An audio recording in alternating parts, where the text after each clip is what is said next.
नमस्कार स्टूडेंट, स्वागत है आपका हमारे YouTube चैनल में। तो आज के इस वीडियो में हम देखेंगे मानवता धर्म का क्वेश्चन एंड आंसर। तो यहाँ पे फर्स्ट क्या है, पूर्ण वाक्येन उत्तरम लिखत।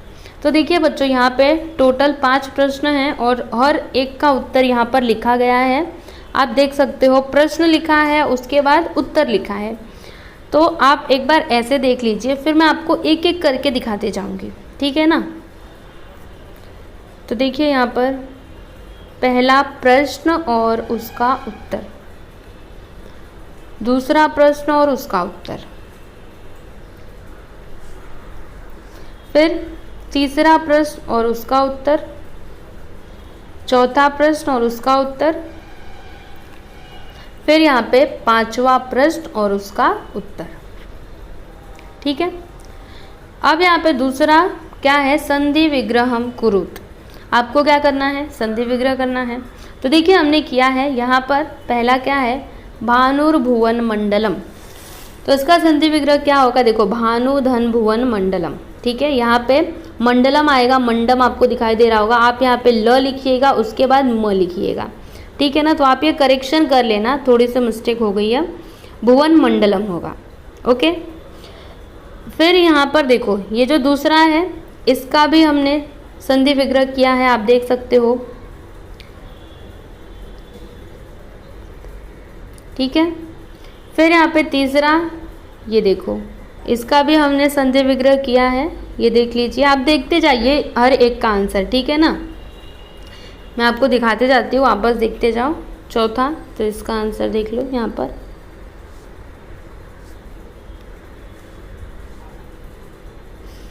अब यहाँ पे तीसरा क्या है, पाठात ल्यबंत अव्ययानी चित्वा लिखत। तो इसका आंसर देख लो, यहाँ से लेकर के यहाँ तक है, ठीक है। चलो, आपने इतना देख लिया। अब यहाँ पे चौथा है माध्यम भाषा उत्तरत, मतलब आपको आपकी माध्यम भाषा में उत्तर लिखना है, आंसर्स लिखने हैं, ठीक है। तो इसमें पहला क्वेश्चन क्या है, मानवता धर्मः अभ्युदयकृत कथम वर्तते। तो इसका आंसर यहाँ पर है, देख लीजिए इसका आंसर।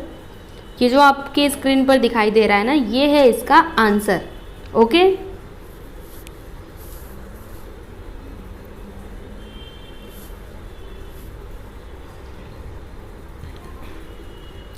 उसके बाद यहाँ पे दूसरा क्या है, मानव धर्म इति कावस्य आधारेण मानवा धर्मस्य वर्णम कुरुत। तो इसका आंसर मैं आपको दिखा देती हूँ, देखिए ये है इसका आंसर, ओके।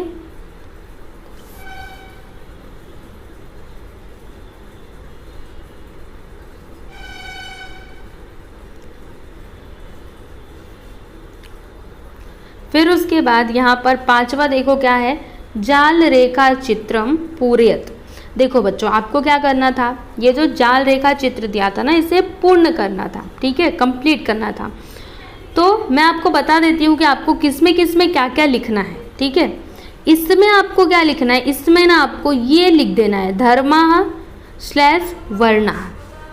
ठीक है, लिख लीजिएगा आप इसको। उसके बाद ये जो दूसरा वाला है ना, इसमें आपको क्या लिखना है, पंथा। यहाँ पर देख सकते हो लिखा हुआ है एक एक, ठीक है। फिर इसमें आप क्या लिखोगे, नद्य लिखोगे, और इसमें क्या लिखोगे, स्वरा लिखोगे, ओके। तो देख लो आप इन सबको। अब यहाँ पे नेक्स्ट क्या है, पृथक्करणम कुरुत। तो देखिए बच्चों, ये आपका क्वेश्चन है, आपके टेक्स्ट बुक में जो क्वेश्चन दिया था वो है। उसके बाद इसका आंसर यहाँ पर है, ठीक है। देखो, जैसे यहाँ पे ये जो फर्स्ट फिगर आपको दिखाई दे रहा है, मतलब अलग करने वाला ये वाला, ठीक है। तो इसका आंसर मैं आपको दिखाते जाती हूँ। देखिए, ये पहले का आंसर है, देखो ये पहला वाला पहले का आंसर है, दूसरा वाला दूसरे का आंसर है, फिर तीसरा वाला तीसरे का, और चौथा वाला चौथे का, ठीक है। फिर 5वां वाला 5वें का आंसर है, ठीक है ना। आप एक साथ देख लीजिए, आप जूम करके देख सकते हो कि यहाँ पर क्या लिखा है, ठीक है। अब यहाँ पे अगला क्या है, अभ्यास पत्रम 4। तो इसमें फर्स्ट है लकारम लिखत, आपको यहाँ पर लकार लिखना है, ठीक है। तो अ इसमें क्या है, बलवंतम शीतम न बाधते, तो यहाँ पर ये कौन सा लकार है, लट लकार। ठीक है, तो हमने लिखा है लट लकार। फिर यहाँ पर देखो इसमें हरती है, तो हरती क्या है, लट लकार है। फिर सहजनेभ्य धनम याचते, तो ये भी क्या है, लट लकार।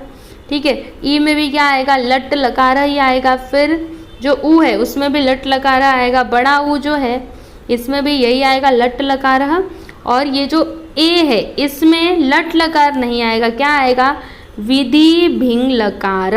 ठीक है, देख लो आप यहाँ पर लिखा हुआ है, आप एक साथ पूरा देख लीजिए, ये देखिए पूरा।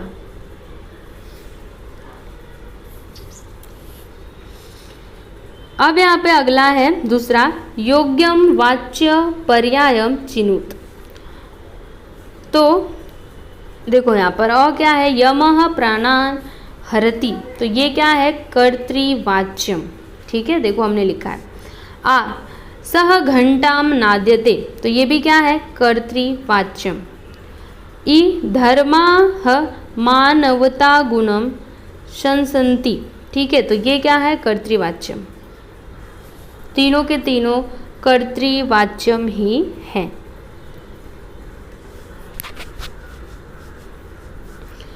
अब यहाँ पे तीसरा है, विग्रह वाक्या नाम समास नाम भी मेलनम कुरुत। तो देखिए यहाँ पर हमने मैच किया है एक दूसरे को, देखो ये समास विग्रह है, ये समास नाम है। ठीक है, तो ये जो पहला वाला ये क्या होगा, सप्तमी तत्पुरुष। ठीक है, फिर जो दूसरा ये क्या होगा, षष्ठी तत्पुरुष, तीसरा होगा षष्ठी तत्पुरुष, फिर चौथा षष्ठी तत्पुरुषः, पांचवा क्या होगा, कर्मधारय, और छठा क्या होगा, कर्मधारय, और फिर सातवां क्या होगा, उपपद तत्पुरुषः। ठीक है, अब यहाँ पे चौथा है विरुद्धार्थक शब्दान लिखत। तो देखिए बच्चों यहाँ पर हमने विरुद्धार्थक शब्द लिखा है। विरुद्धार्थक मतलब क्या होता है, अपोजिट वर्ड्स। ठीक है, तो बलवान का बलहीनः, निर्धन का धनवानः, फिर पंडितः का अज्ञः, और छठा क्या है, श्रेयस्करः का अहितकरः। फिर दूसरा, अच्छा देखो ये कैसे था, ये ऐसे ऑर्डर में था, पहला, दूसरा, तीसरा, चौथा, पांचवा, छठा, ऐसे करके। ठीक है ना, तो मैंने लाइन से मैं पढ़ते गए तो आप समझ जाइएगा। पहला ये है, दूसरा क्या है, पूर्वतः पश्चातः। ठीक है, फिर तीसरा ये निर्धन का धनवान, चौथा मित्रम शत्रुः, पांचवा पंडितः अज्ञ, और छठा श्रेयस्कर अहितकर। ठीक है, तो देख लीजिए आप इसको, फिर हम अगला देखते हैं। चलो अभी अगला यहाँ पर क्या है, क्रीडत नंदत। तो बच्चों देखो आपको क्या करना था ना, इसे क्या करना था, पूर्ण करना था। ठीक है, कंप्लीट करना था। तो आपको क्या क्या लिखना है, देखो मैंने यहाँ पर लिखा है, आप बस लाइन से लिखते जाइएगा। जैसे देखो एक मिनट मैं आपको दिखाती हूँ, ये देखिए स्टार्ट करोगे आप यहाँ से, तो इसमें आप क्या लिखोगे, एक उठाना यहाँ पर लिख देना, फिर ये आएगा तो इसमें आप क्या लिखोगे, ये वाला उठाना और इसमें लिख देना, फिर इसमें क्या लिखोगे, ये वाला। ऐसे करके आप लाइन से पूरा यहाँ तक भर दीजिएगा। ठीक है, तो ये हो जाएगा आपका आंसर। तो देखिए स्टूडेंट्स, यहाँ पर हमने इस लेसन का क्वेश्चन आंसर कंप्लीट किया और मुझे उम्मीद है कि आप लोगों को ये वीडियो अच्छा लगा होगा। ठीक है, तो मिलते हैं हम अगले वीडियो में, तब तक के लिए नमस्कार।